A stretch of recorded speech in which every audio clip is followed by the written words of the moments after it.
Ladies and gentlemen, boys and girls, welcome to the Hyperion Hub, your meeting place for all things Disney. Now your hosts. Hello and welcome to the Hyperion Hub, your meeting place for all things Disney. I'm John Alois and joined by Sean Degenhart. Hi there. And John Redling-Schaefer. Hello, gentlemen. Before we get started, I want to remind you, you can follow us on social media, on Facebook, Instagram, and on Twitter. We're at Hub Hyperion. Wherever you're listening to us, subscribe, follow, do whatever you need to do so you don't miss an episode. And if you are listening to us on Apple Podcasts, we ask that you please rate and review us so more people can find the show. And while we're at it, tell as many friends about us as possible.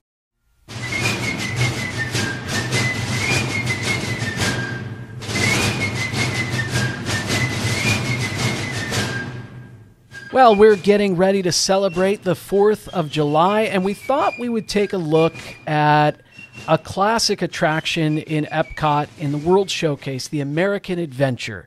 And particularly, I'm talking about the show that takes place after the pre-show with the wonderful Voices of Liberty, but the show that is hosted by Mark Twain and Benjamin Franklin that takes you through the history of our country.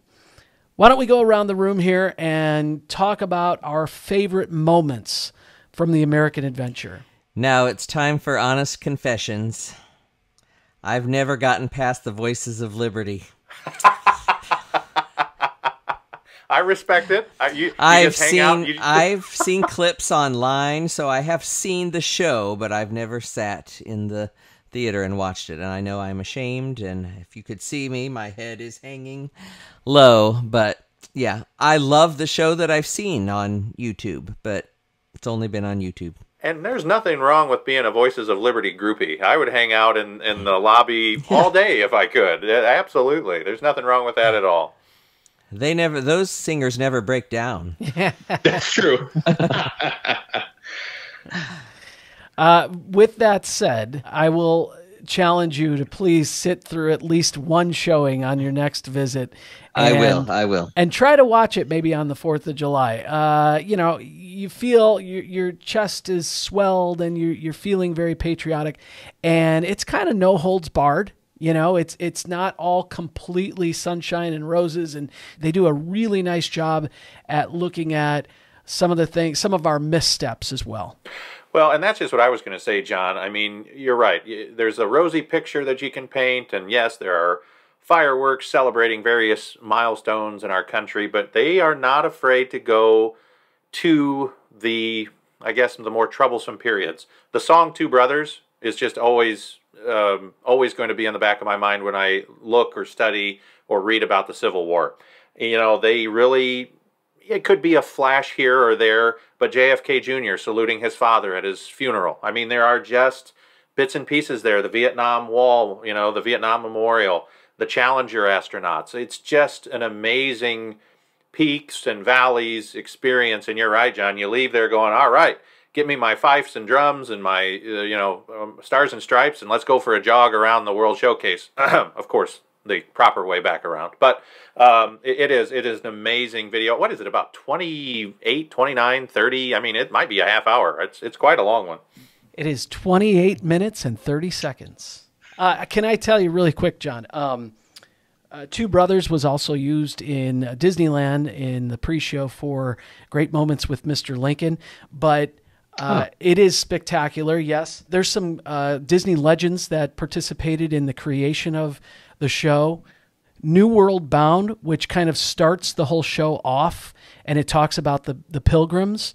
That was written by Ex Atencio, who did Grim Grinning Ghosts and other things as well. Wow! And Buddy Baker provided the music, and Buddy Baker did Many Adventures of Winnie the Pooh. So they were tapping into their best at the studio in the 1970s as this show was being created. So is that your favorite moment, Two Brothers? That whole section? It's hard to say it's my favorite because of what it's talking about. I mean, in the context of the Civil War and the two brothers going their separate ways on both sides. Favorite? Oh boy, it's hard to say that about a difficult time in American history. but I really enjoy, I suppose, the moment of reflection I hope others have that I do during that song.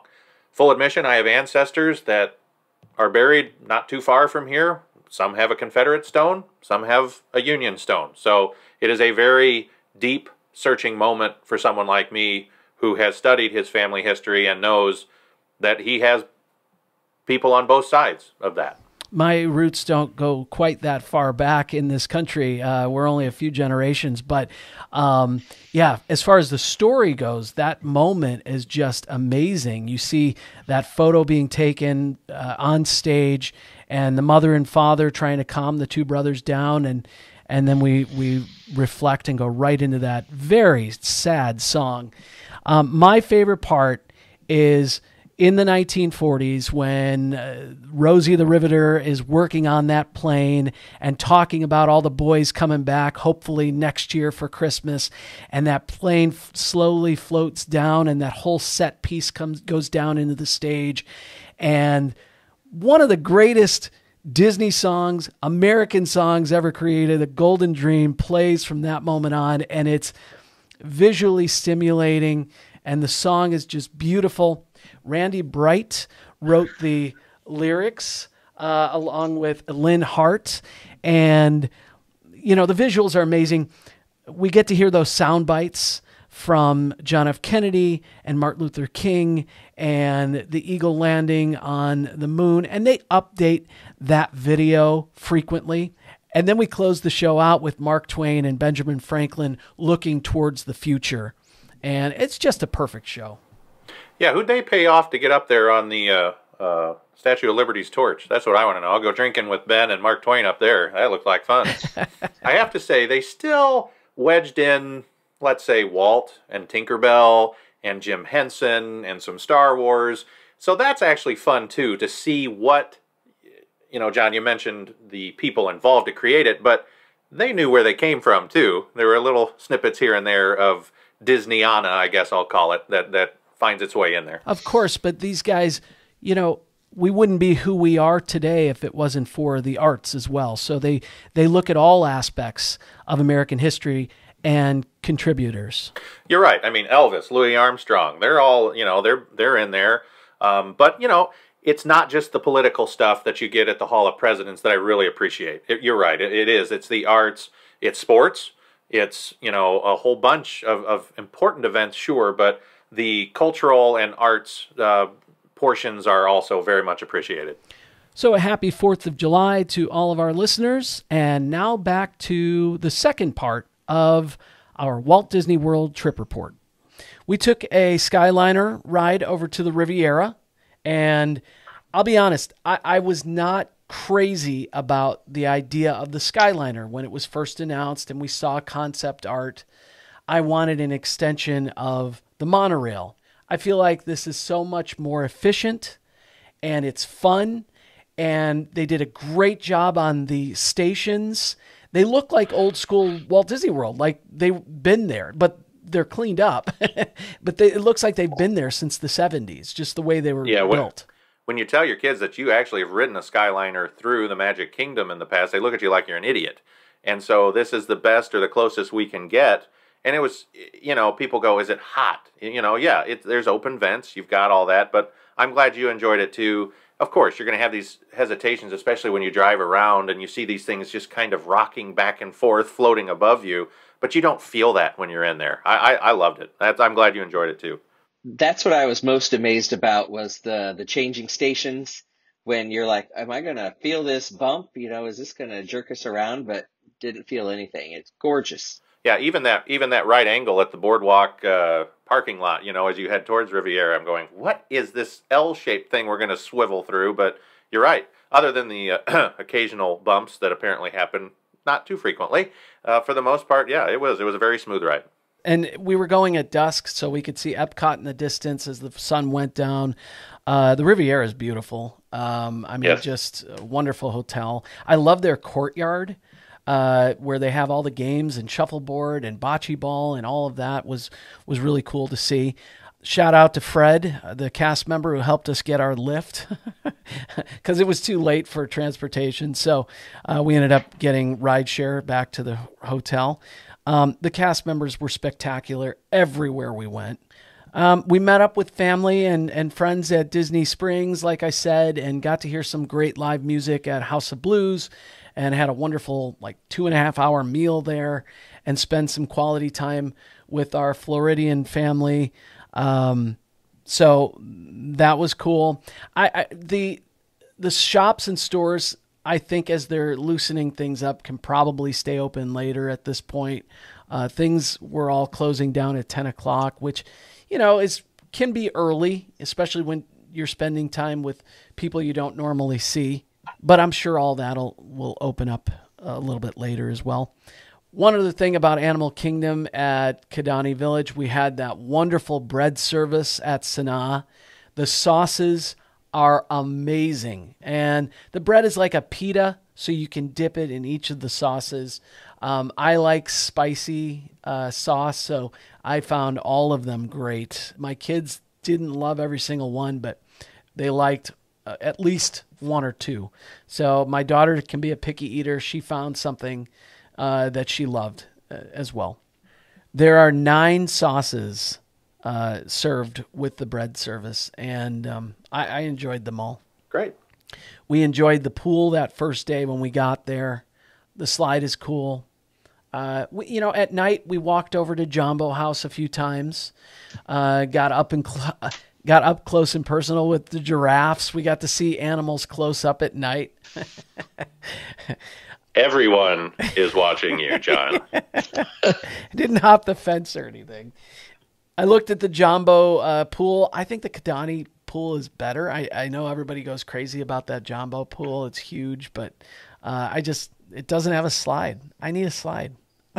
The only way to get through life, John. Yes. 2 favorite slides, by the way, are at Caribbean Beach. I love that pirate slide. And I love at Disneyland Hotel, the monorail slide. Monorail. Yeah, very cool. John, one other comment about a park we haven't discussed yet. Epcot's undergoing some significant transformations right now. Did you really feel that there wasn't as much to do? I mean, to each their own with Epcot in general. You have the World Showcase fans, you have the fans of the front. Did you feel limited or find any letdowns when you were in Epcot? Not at all. And it's becoming, every time we go there, my family loves it more and more. And my son really enjoyed exploring the World Showcase this time. He didn't want to spend a lot of time in Future World, although we did some things we don't normally do. We walked through the seas. We looked at some of the animals in the water. I love the land, and we got to ride that. And that was pretty much it. Oh, and Spaceship Earth, of course. And then this trip, this is the first time my daughter truly paid attention to the history of communication that's taught inside Spaceship Earth. So that's about all the time we spent. We didn't have to go on Test Track. They weren't craving thrills in Epcot, and we spent a lot of time in the World Showcase. When we were there, the park hours were like 11 to 9. So the park didn't even open till 11 a.m. So we knew we were going to be limited on time. And after we did our 3 attractions, we moseyed over to Canada for our first country and found our way around. Well, now wait. Now hold up. Now wait. Which way did you go? We went counterclockwise. Huh. Well, John, I will say this. You've grown. We spent many hours together on this, and this is a proud moment. Thank you. I don't live by the same strict and stringent rules that you apply for yourself. To yourself. We enjoyed it. We saw Canada Far and Wide with Eugene Levy and Catherine O'Hara. Moira Rose. Yes. We don't. You don't see them on camera. I thought you would. They're all voiceover. But they do a great job, and I'm so happy that the song stayed in there, Oh Canada. And then, we just kind of meandered through. We got to watch Voices of Liberty inside the American Gardens Theater and went to the American Adventure, of course. and we ate at Via Napoli. We got the largest pizza that I've ever seen, and the four of us killed it in like 15 That was a huge pizza. Yeah, in like 15 minutes. So we got to eat snacks here and there. We spent a lot of time in Japan, which we love. Any purchases at a world-renowned department store in Japan? We did. I bought a kind of a mind and body martial arts book that my wife wasn't thrilled that I purchased, because then we had to walk around with it the rest of the day. But I just love that. I love that Japanese culture. Bought a few T-shirts. This purchase didn't make your social media feed, John. Yeah. So the Harmonious show that is about to debut at some point this year, I believe, those large structures coming out of the water, they're right now anyway, they're kind of an eyesore, in my opinion. Eventually, they're going to be fountains. So let's wait and see. But your view of the American adventure and other countries as you're walking around is obstructed. Well, and that was my question too, because my kids enjoy the picture there at Japan with the Peace Arch or Gate, whatever you want to call it, with Spaceship Earth behind it, and you're right, there are these behemoth structures now have to be blocking the view from multiple directions. Again, I'm at a let's wait and see what happens type of attitude with it. Now, as much as we enjoyed this trip, there were a few misses. This first one is on us, and it's just we don't function well when we're on the go every single day. And not taking a day off really hurt us. It hurt our feet, it hurt our legs, it hurt our attitudes, to the point where we all needed a break from each other at one point. John, I mean, you bought this wonderful Mind and Soul book in Japan. I don't understand why you couldn't calmly get through this. I haven't read it yet. But yeah, it's just one of those things. We live by the rule of taking a day to just relax and regroup and recharge. And we didn't do that, and it hurt us. We got up very early to get on Flight of Passage at Animal Kingdom. And we only did a few attractions and then ate lunch at Satuli Canteen and then left. But because we had 2 extra free days because of the deal that we found through Disney, we felt we needed to take advantage of that. And we loved all of our time in the parks, but I know our energy level would have been up on those final 2 days if we would have just taken a moment, Makes sense, Sean? Yeah. Why is everybody looking at me? I saw Jolie posted a picture of the 3 of you taking a nap or something in the middle of the day. I thought this must be their down day if they're napping in the middle of the day. Well, what happened was that was the day we went to Animal Kingdom, and we were only there till lunchtime. And my son and I stayed. My wife and daughter came back to the resort and swam. When we got back, we were going to have to get ready for dinner at Disney Springs that night. So we all crashed for like 45 minutes on the same bed, all 4 of us, by the way. At one point, my wife got up and took the picture, but we needed it. We weren't going to make it because we were up so early and up late the night before. We started that trend when our kids were very, very young. We took that nap period just about every day because there was no way we were going to have young kids stretch through it. It's still part of our itinerary, no matter what trip. Yes, we still take a rest day or 2, depending on how long we're there. But there are many days that we'll structure morning stuff, take a break, go, and even hit the pool for a couple hours, and then do your nighttime activities. We swear by it. Yeah, our system typically is just sleep in as late as you can for that off day. And then we do like Disney Springs. We don't go to a park where we're constantly moving and walking. But we don't usually leave the park and come back unless we're staying on a monorail line or something like that, especially at Animal Kingdom. I mean, that would have been a long time on the shuttle back to the resort and back. The day that we were at Magic Kingdom, that second day, lightning struck and took out 13 attractions for much of the middle of the afternoon. We thought about leaving, but we were in Tomorrowland and didn't want to walk all the way to the front of the park. You know, we talked about going over to Polynesian and just kind of sitting around for a little while and then going back. But it was also storming and we never left Magic Kingdom. Another one of the misses right now, there are not enough cast members. There just simply are not enough. And I understand this if you're planning a trip coming up. Again, I was only frustrated one time on this entire trip, and it happened the night we were going to Disney Springs. We waited a very long time, like an hour and 20 minutes to get a shuttle over to Disney Springs. Finally, we talked to a cast member who we told him, several buses have been by, didn't pick anybody up, didn't drop anybody off, but because they were going to Hollywood Studios or they were already designated to go somewhere else, they couldn't alter their route. And this cast member told me that all their radios have been taken away. I don't know why.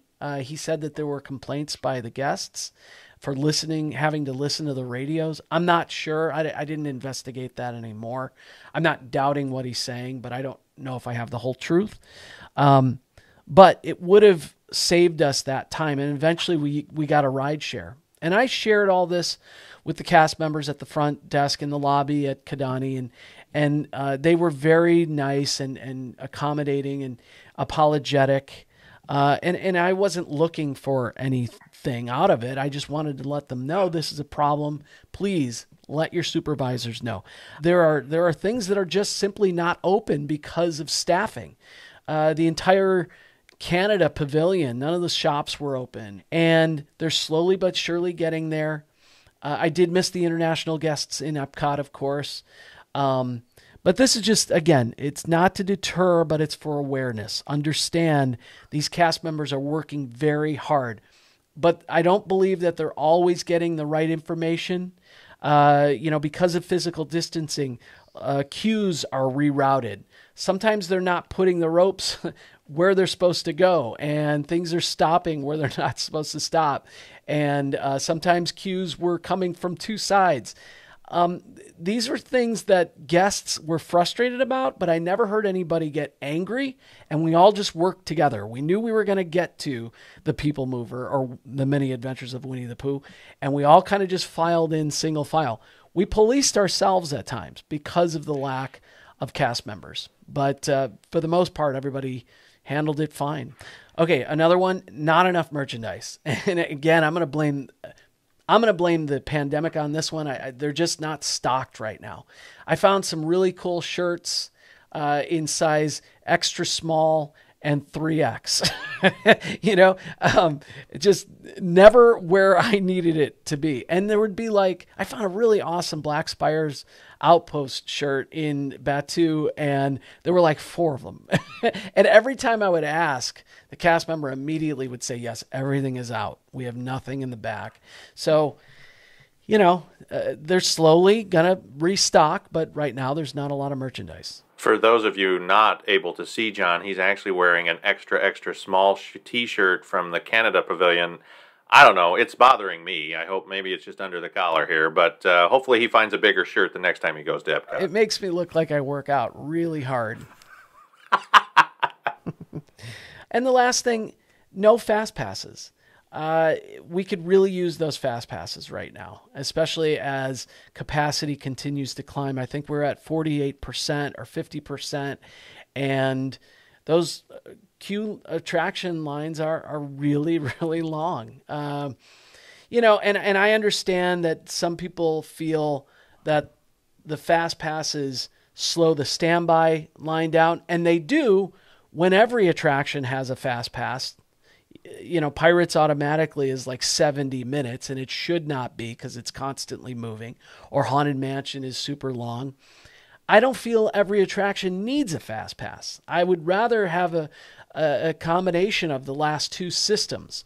Allow us to reserve some of our attractions for the E and D attractions 60 days out, but then we don't need fast passes for Small World or for the Many Adventures of Winnie the Pooh. And maybe you can adjust as things become popular or slow down in popularity.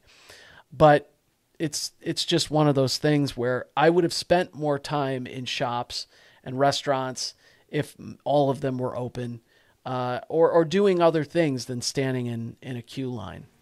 So did you want to welcome any new listeners to the Hyperion Hub after you did some promotion of the podcast while you were down there? Yeah, we got some great attention. We had some awesome T-shirts made up for us. All 4 of us were wearing them. And people were asking about them. The cast member inside Mickey and Minnie's Runaway Railway loved the name Hyperion Hub, and he loved the design.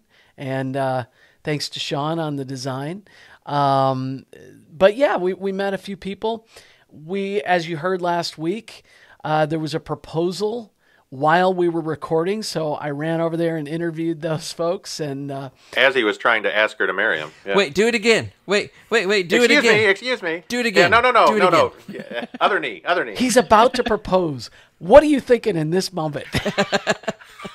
So, it was cool to be able to be down there and record, edit, and upload from Walt Disney World.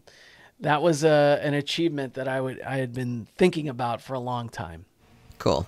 If you have any topics you'd like us to talk about, please email us at podcast@thehyperionhub.com. Again, you can follow us on social media at Facebook, Instagram, and on Twitter at Hub Hyperion. We hope you have a great week, everybody, and we'll talk to you next time. We're glad you could join us. We'd love to hear from you. You can email or send us a recorded audio message at podcast@thehyperionhub.com. Find us on social media on Facebook, Instagram, and Twitter. The Hyperion Hub is not affiliated with the Walt Disney Company or its subsidiaries. We'll meet you next time at the Hyperion Hub.